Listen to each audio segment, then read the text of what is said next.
Let's get into it. Sacred lotus.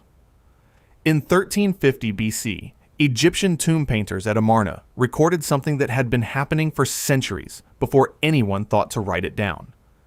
Figures pressing blue petals into goblets of wine, inhaling vapor from heated water, holding flowers not to their hearts, but to their nostrils. The blue lotus was everywhere in the visual record of ancient Egypt, on headdresses, in the hands of gods, pressed to the faces of pharaohs. It was not decoration. It was a prescription. Before modern pharmacology had a word for it, the Egyptians had a practice for it. The blue lotus, known to botanists as Nymphaea caerulea, contains two compounds that modern science now classifies as dopamine agonists, apomorphine and luciferine. These molecules bind to the same receptors targeted by certain modern antipsychotic medications, producing mild euphoria, visual enhancement, and a warm sedative calm. The priests who prepared it didn't know the receptor mechanism. They knew the result, and that was enough. What makes this more than simple ancient intoxication is the deliberate sophistication of the preparation. Historical records show the Egyptians soaked the petals in wine or mixed them with mandrake-infused beer, creating a compound preparation that amplified each component. This was not accidental. This was stacking, the same pharmacological logic that drives modern combination therapies. The dried flowers were found in the tomb of Tutankhamun, placed deliberately among the burial goods. Even in death, the pharaoh was expected to need them. 9,000 miles west, the Mayan civilization was performing nearly identical rituals with a related species, Nymphaea ampla, in contexts separated by an ocean and 3,000 years of independent development. The lotus wasn't worshipped because it was beautiful, though it was. It was worshipped because it reliably delivered a specific state of consciousness that the ancient Egyptians associated with the divine. Luciferine, we now understand, acts on the brain in ways strikingly similar to compounds used today to treat schizophrenia and dopamine dysregulation. The ancients were medicating something. The question is whether they understood the mechanism better than we've given them credit for. Two civilizations on opposite sides of the world reached the same flower and reached the same conclusion. They didn't worship the lotus because it was beautiful. They worshipped it because it worked, and everything beautiful came second. Opiate tree resin, 3400 BC. Somewhere in the fertile plains of Mesopotamia, a Sumerian scribe pressed a reed into wet clay and recorded the name of a plant that farmers were cultivating in rows stretching to the horizon. They called it Hul-Gil, the joy plant. This was not a passing mention. It was an agricultural report.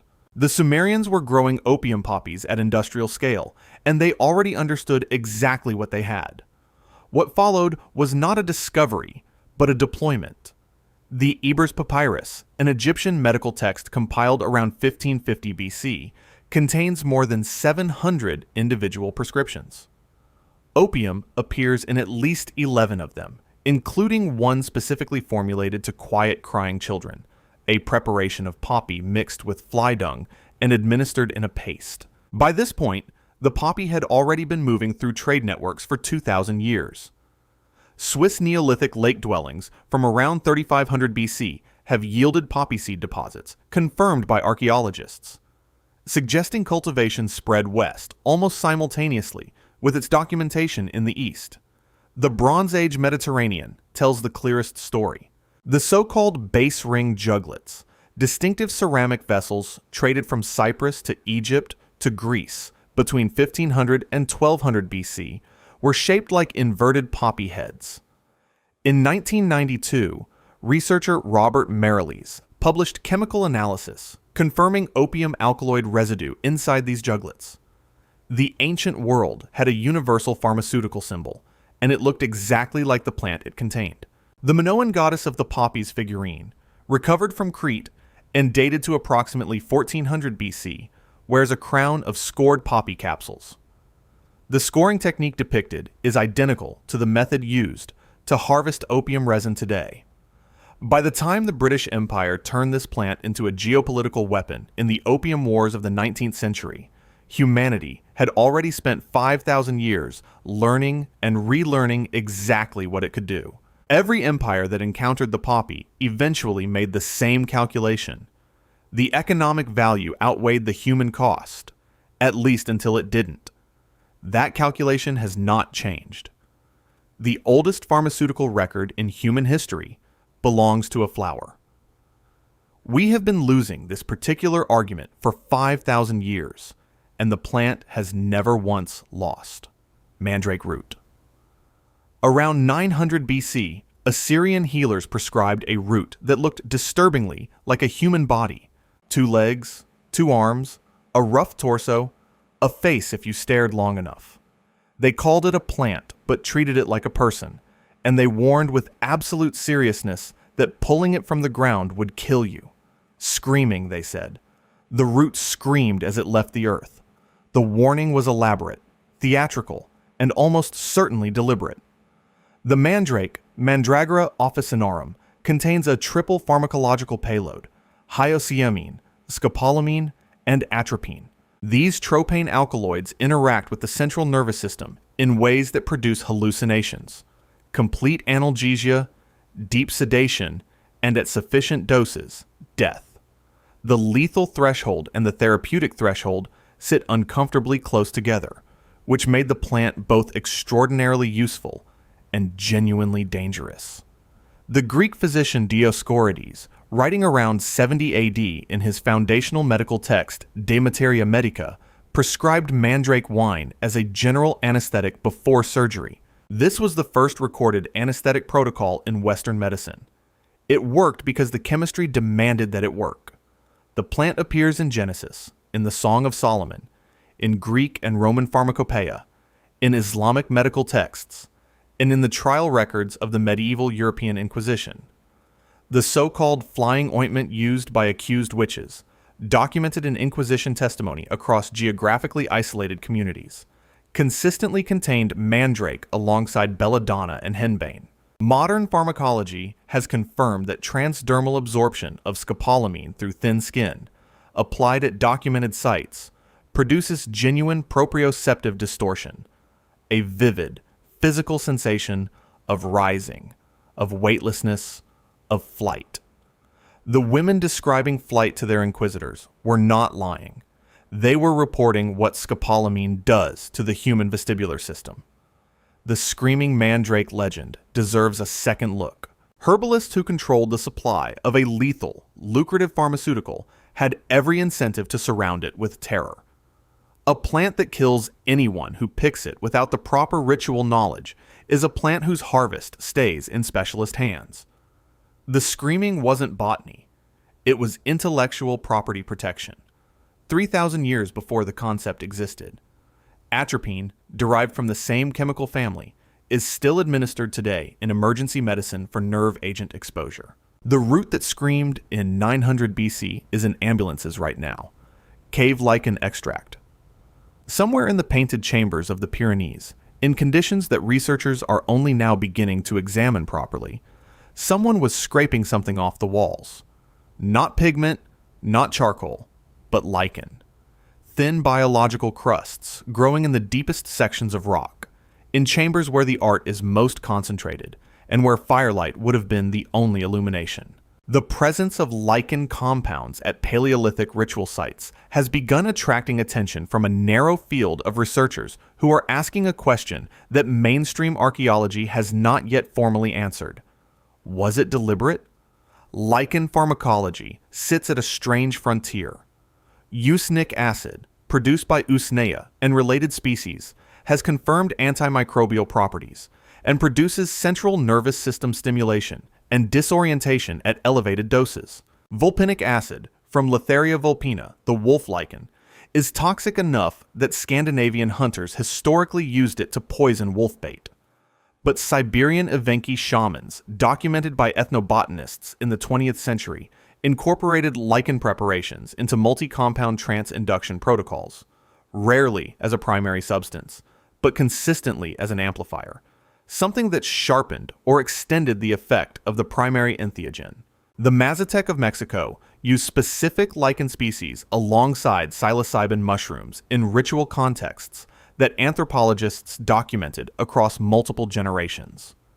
What researchers have noted, cautiously, is that Paleolithic rock art chambers show lichen presence in concentrations that don't fully align with passive environmental growth. The deepest chambers, the ones with the most elaborate imagery, the ones that appear most clearly linked to altered state ritual based on their inaccessibility and acoustic properties, also show the highest lichen density. This remains a hypothesis. No peer-reviewed study has yet confirmed deliberate Paleolithic lichen ingestion, but the shamanic pattern across Siberia, the Mazatec tradition, and the cave distribution suggest a thread worth following. Datura seeds. Around 1000 AD, Chumash shamans on the coast of what is now California prepared a drink from ground seeds and gave it to adolescent boys undergoing initiation. They called the plant momoy. Some of the boys who drank it returned to themselves after days. Some took longer.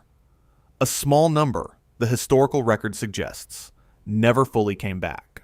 The plant was datura, and the Chumash were not the first to find it, nor would they be the last to learn exactly how little margin it allowed.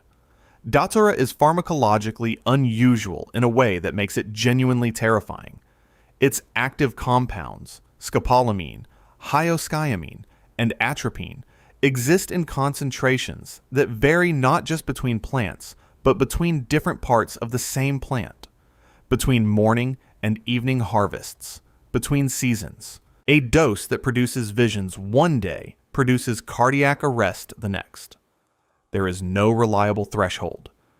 The experience it delivers, vivid hallucinations, complete sensory dissociation, and in survivors, amnesia so total that the user retains no memory of the experience itself, made it simultaneously one of the most sought-after and most dangerous substances in human pharmacological history.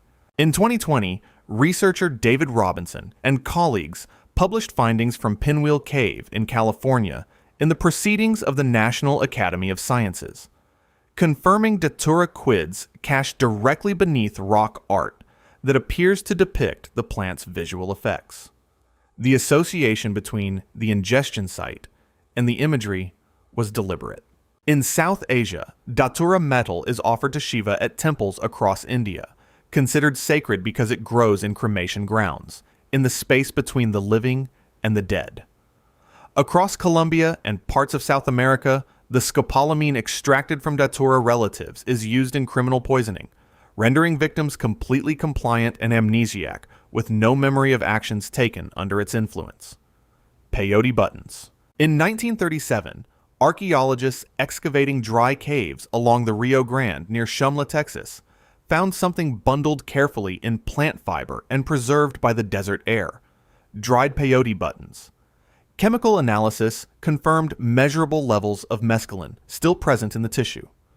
Carbon dating placed the bundle between 3780 and 3660 BC.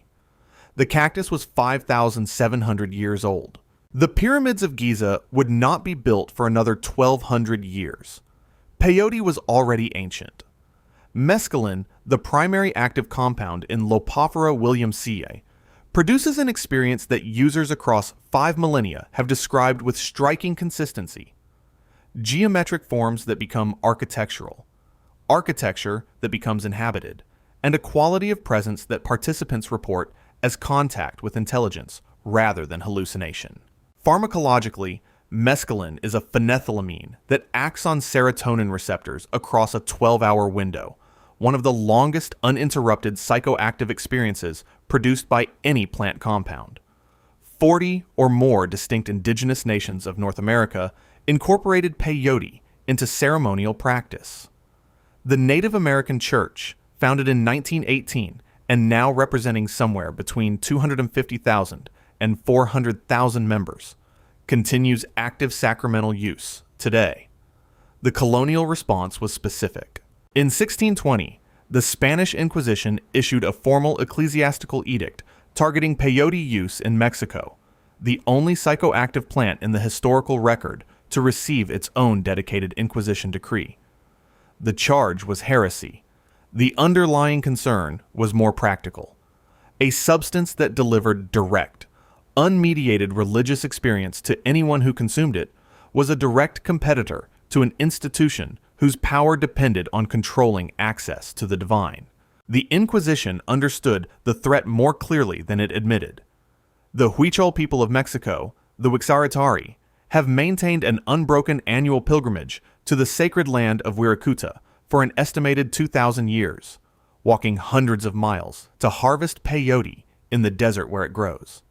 They have outlasted the Inquisition, colonization, and the 20th century's pharmaceutical prohibition complex. Ergot of Rye. For nearly 2,000 years, the most powerful men in the ancient world traveled to a small town called Eleusis, 12 miles outside Athens, and drank a cup of barley water. Plato went. Aristotle went. Sophocles went. Marcus Aurelius went. What they experienced inside the sanctuary, they were forbidden by law to describe. The penalty for revealing the contents of the Eleusinian mysteries was death. In 2021, a research team examining residue from a ritual vessel at a site connected to the mysteries confirmed what decades of scholarship had quietly suspected. The barley water was not plain. The Eleusinian mysteries ran from approximately 1500 BC until the Roman Emperor Theodosius III shut them down by imperial decree in 392 AD, making them the longest continuously practiced ritual tradition in Western history. The ritual drink, the kaikion, was described in ancient texts as barley, water, and pennyroyal mint, an innocuous recipe. But participants described a singular, profound experience that Plato cited as foundational to his understanding of the soul and the nature of reality. The 2021 analysis found evidence of ergotized barley, grain infected with Claviceps purpurea fungus, which produces ergin, known as LSA, a direct chemical precursor to LSD. Albert Hofmann synthesized LSD-25 in 1938 from ergotamine, a compound in the same fungal family. The most consequential psychedelic in modern history shares its chemistry with a fungal infection that had been growing on Mediterranean grain for millennia. Historian Linda Caporal published a formal argument in Science in 1976 linking the Salem witch trial hysteria of 1692 to ergot contamination of the local rye supply. The convulsions, the visions, the mass shared experience of something inexplicable were consistent with acute ergot poisoning across a community. When Theodosius banned the mysteries in 392 AD, he didn't just suppress a religion. He suppressed a pharmaceutical tradition that had been shaping Western thought for nearly 2,000 years. Plato's theory of ideal forms, his conviction that the soul persists beyond death, his foundational claim that reality has a deeper layer invisible to ordinary perception.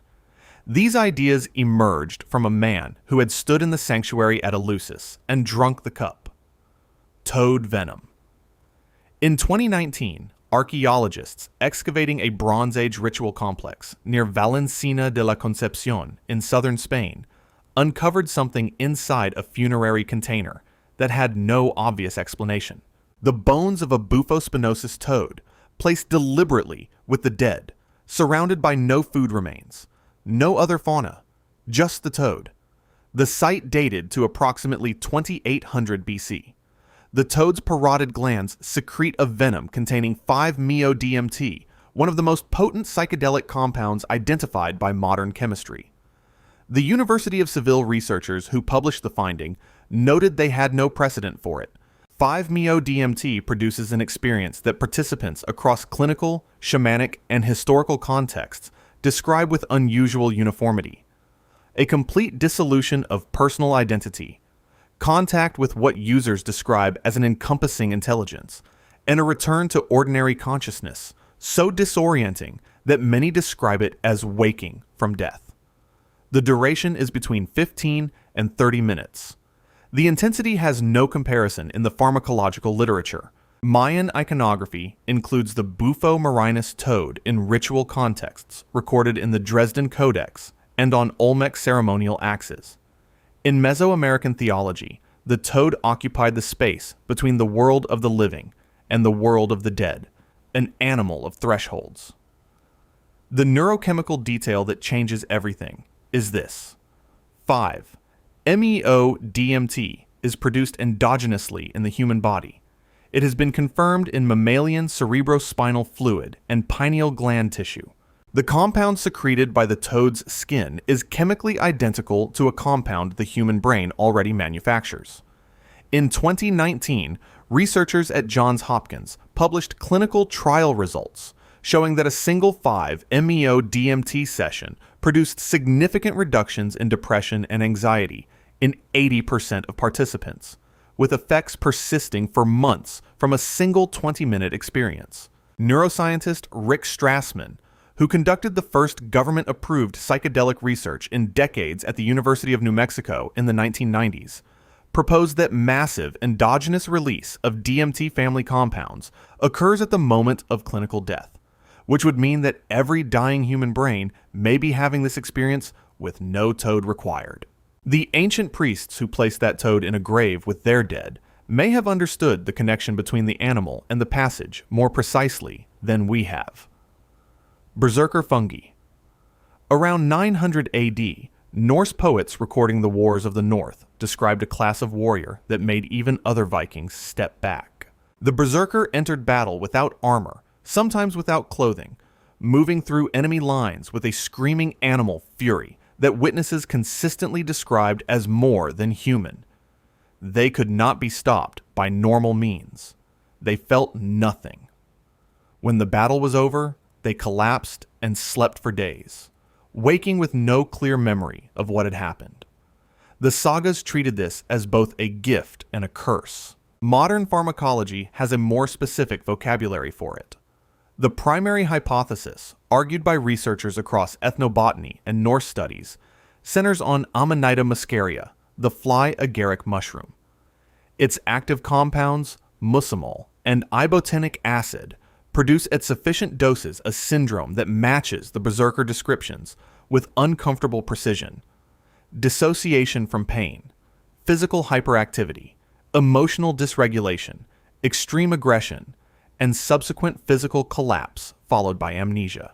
The Siberian Koryak and Evenki peoples, whose shamanic traditions are among the best documented in the ethnographic record, used Amanita muscaria in ritual contexts and practiced deliberate concentration of the active compounds through a method that should make any chemist pause. They drank the urine of individuals who had consumed the mushroom.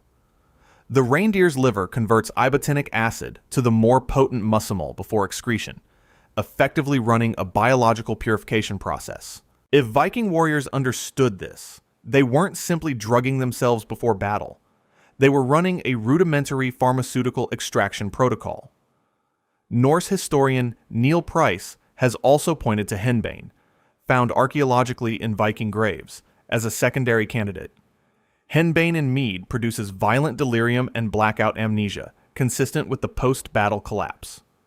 Historian Andrew Sherritt proposed ergot-contaminated grain in the pre-battle feast.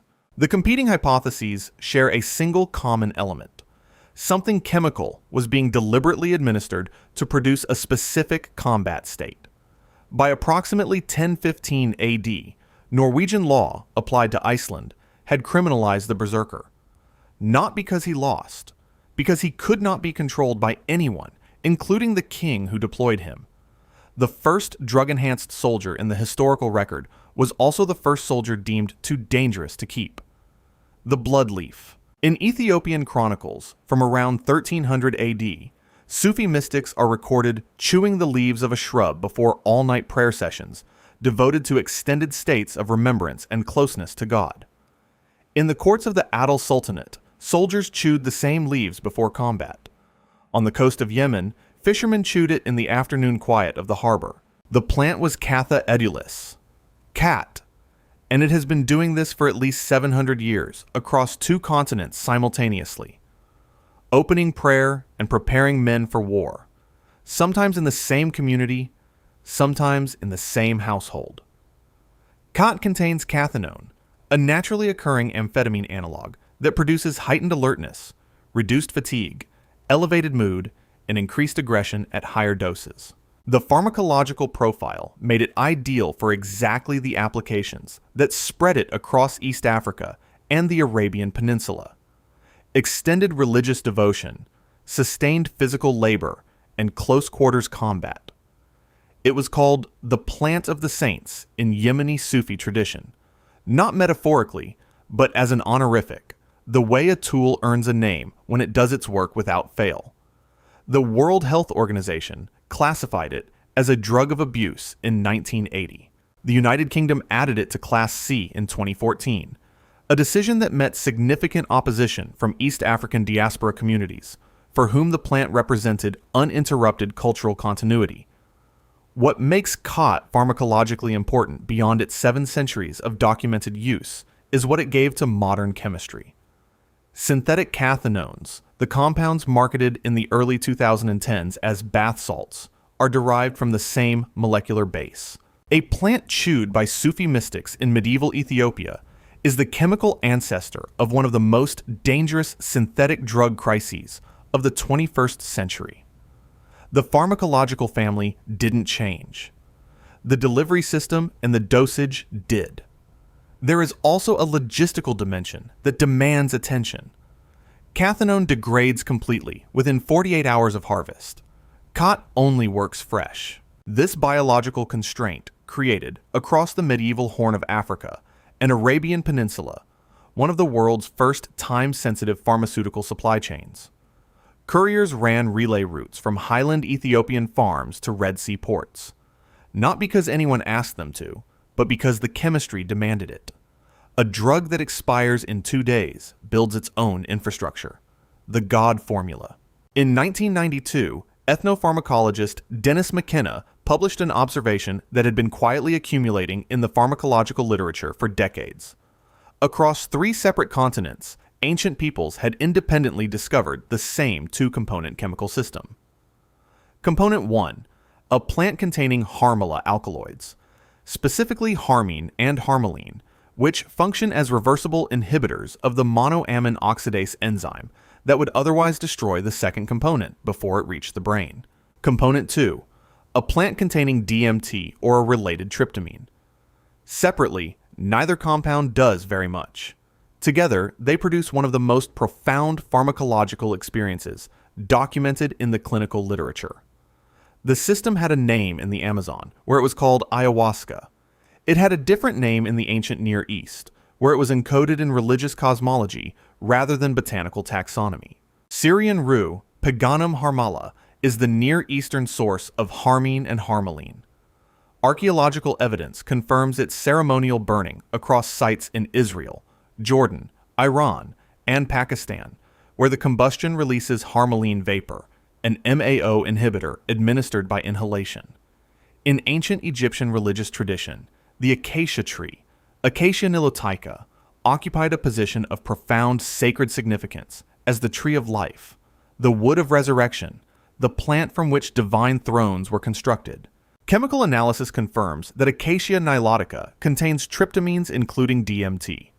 Researchers including Dennis McKenna and pharmacologist Benny Shannon have proposed that the combination of Syrian rue and acacia in Egyptian ritual contexts represents the same 2-component system found in the Amazon, discovered independently and encoded in an entirely different symbolic framework. When harmine was first isolated by European chemists in 1847, they named it telepathine before its identity was established. The name reflected what early researchers observed in subjects: shared experiences, reports of contact with external presences, descriptions of geometric structures that participants reported as inhabited. The naming wasn't mysticism. It was confused scientific description of something that had no existing category. The Zoroastrian sacred drink, haoma, and the Hindu sacred drink soma, 2 of the most important substances in their respective religious traditions, and both actively sought and lost across centuries of practice, have been argued by scholars David Flattery and Martin Schwartz to be Syrian rue preparations. If they are right, then 3 of the world's oldest continuous religious traditions were built, at their chemical foundation, on the same enzyme inhibition protocol. The First Sacrament. Around 1500 BC, an unknown people living in the grasslands of Central Asia composed 1,028 hymns to a single plant god. They called it Soma. They described it as red with white spots. They said it grew without roots, drawing from no soil. They pressed it to extract a liquid, mixed that liquid with milk, drank it in ritual context, and reported speaking directly to the gods. These hymns became the 9th book of the Rig Veda, the Soma Mandala, the oldest continuously recited religious text in human existence. Then the people who wrote it migrated south into the Indian subcontinent, and they lost the plant because the plant did not grow where they were going. And for 3,000 years, an entire civilization has been reconstructing a religion around the memory of an experience it could no longer chemically access. Ethnomycologist R. Gordon Wasson published his identification of Soma in 1968. He proposed Amanita muscaria, the fly agaric mushroom, the red cap with white spots, the fungus that grows from no soil because it emerges from the root networks of birch and pine trees. Wasson's evidence was botanical, textual, and pharmacological. The Vedic descriptions matched. The geographic distribution matched. Amanita muscaria spans from Siberia to Finland, to Japan, to the Pacific Northwest, growing wherever birch and pine grow, which is everywhere in Central Asia and nowhere in the Indian subcontinent where the Vedic culture eventually settled. The Siberian shamanic traditions that used Amanita muscaria, documented by ethnographers across the 19th and 20th centuries, practiced deliberate concentration of muscimol through urinary excretion, the only psychoactive compound known to survive that process fully intact. The Rigveda describes straining the pressed soma and speaks of the urine of Indra in ways that have puzzled commentators for centuries. Muscimol and ibotenic acid, a red cap with white spots, reindeer who seek out the mushroom with apparent compulsion across Siberian tundra. A red-suited figure who travels by reindeer, descends through smoke holes in the roof of dwellings, and leaves gifts beneath a tree. Ethnobotanist John Rush and others have traced the iconography of the modern Christmas tradition to Siberian shamanic practice, arguing that the symbolic vocabulary of Santa Claus, the red and white costume, the chimney entry, the reindeer, the winter solstice timing, the gifts from beneath a tree, represents a cultural memory of Amanita muscaria ceremony, preserved across 4,000 years of transmission through northern Eurasian folk tradition, long after the original context had been forgotten. Every December, across roughly 2 billion households, people reproduce the ritual structure of the oldest sacrament in the archaeological record: the red suit, the white trim, the reindeer, the solstice, the gifts beneath the tree. They lost the chemistry 3,000 years ago when the migration took them away from the birch forests. They kept everything else. 12 substances, 12 doorways that ancient peoples found and walked through before recorded history, had a language for what they were doing. The lotus, the poppy, the mandrake, the lichen, the datura, the peyote, the ergot, the toad, the mushroom, the khat, the harmala vine, and the red cap with white spots. Look at them together, and a pattern emerges that is harder to dismiss than any individual entry. These were not accidents. They were not primitive superstition or naive experimentation. They were the products of sustained, empirical, transgenerational knowledge systems that identified specific compounds, developed specific preparation methods, established specific ritual contexts for administration, and passed that knowledge forward with enough precision that the same protocols show up on opposite sides of the planet in cultures that had no documented contact. Someone was paying attention. Someone had been paying attention for a very long time. The substances on this list were not banned because they were useless. They were banned because they worked.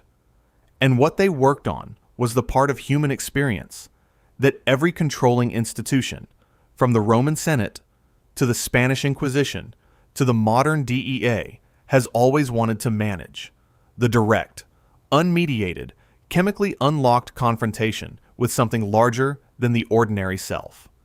The ancients didn't stumble onto that door. They built a key for it. Several keys, in fact, on every inhabited continent, pointing at the same lock. The most powerful drug ever found wasn't in a laboratory. It was growing in the ground, waiting, while the civilization that remembered its name walked away from the forest where it grew and spent the next 3,000 years trying to describe a feeling it could no longer reach.